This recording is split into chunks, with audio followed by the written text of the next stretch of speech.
You may be familiar with the Boston minister Cotton Mather, but did you know that he is a third generation minister? To Salem Witch Trials Daily, I'm Josh Hutchinson. And I'm Sarah Jack. Today we learn about the Mather family. Let's start by taking a look at the life of Cotton's grandfather, Richard Mather. Richard Mather was born in Loughton, England, near Liverpool in 1596. He taught school from the age of 15 to 18, went to college at Oxford, and began a career in the ministry when he was 23. In August of 1633, Richard was suspended from preaching for the Church of England over his Puritan teachings. But thanks to well-connected friends, he was restored to the ministry in November, but suspended again the next year. In spring 1635, the Mathers sailed for Massachusetts on a ship called the James, landing in Boston on August 17th. That winter, Richard Mather worked to set up a church in Dorchester, Massachusetts, and he opened that in April 1636. In 1646, he helped write the rules or guidelines of the Puritan Church in New England by writing the Cambridge Platform. He died April 22nd, 1669. Richard's son, Increase, was born June 21st, 1639 in Dorchester, Massachusetts.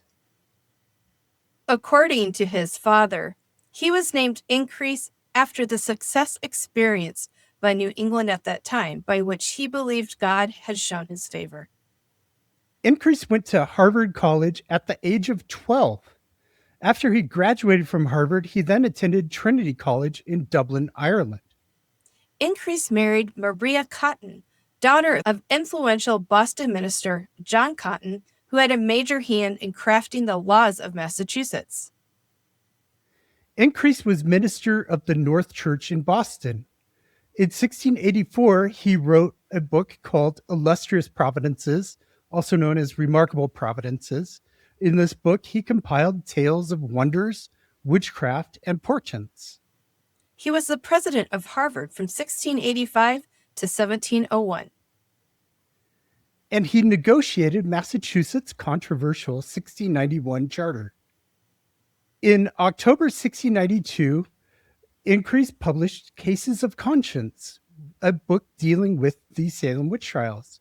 He argued in this book that the devil could appear as an angel of light to frame innocent people, which ultimately helped delegitimize spectral evidence.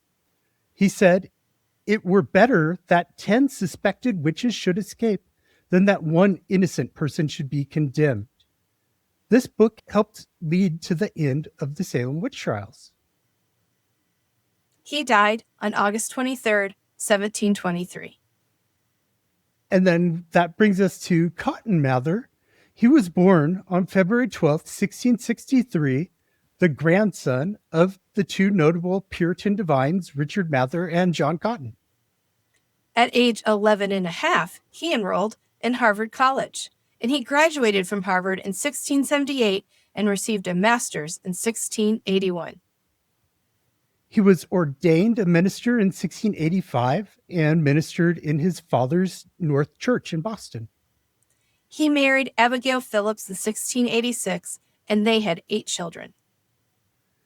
Cotton wrote the Afflicted Girl Playbook, better known by its foreword titled Memorable Providences, published in 1689.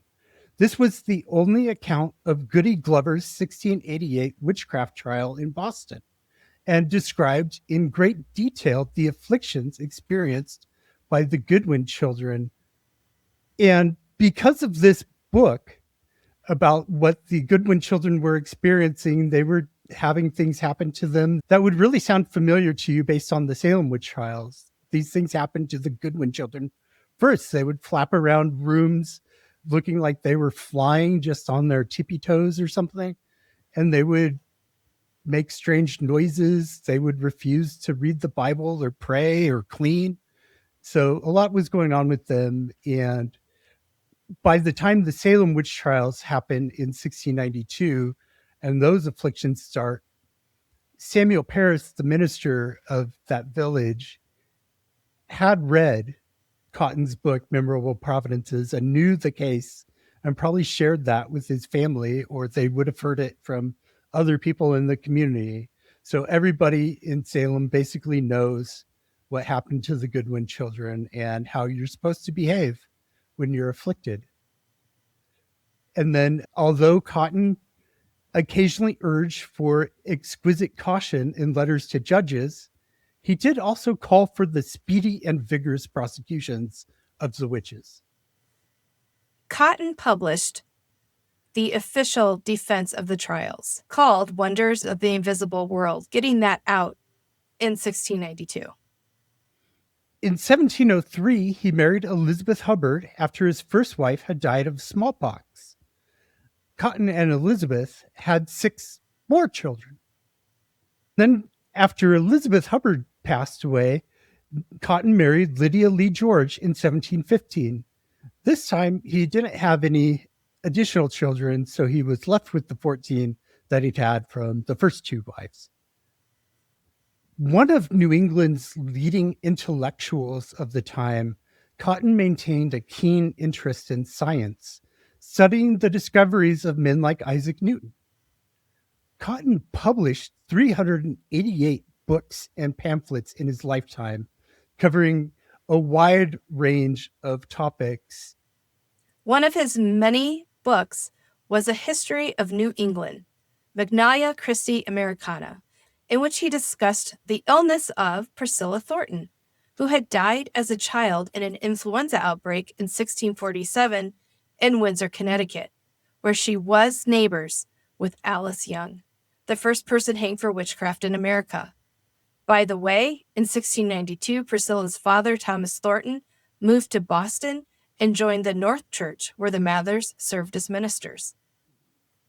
I mentioned that Cotton's first wife had died of smallpox. In 1721, Cotton advocated for smallpox inoculation in Boston, which proved to be very, very controversial and threatened to destroy or ruin his reputation. He died February 13th, 1728, and only 2 of his many children survived him. Tomorrow, we're looking more at the afflictions of the Goodwin children, who we mentioned today. It's about mid-January when the afflictions of Betty Paris and Abigail Williams start in Salem Village in 1692. So we've got both of those coming up for you.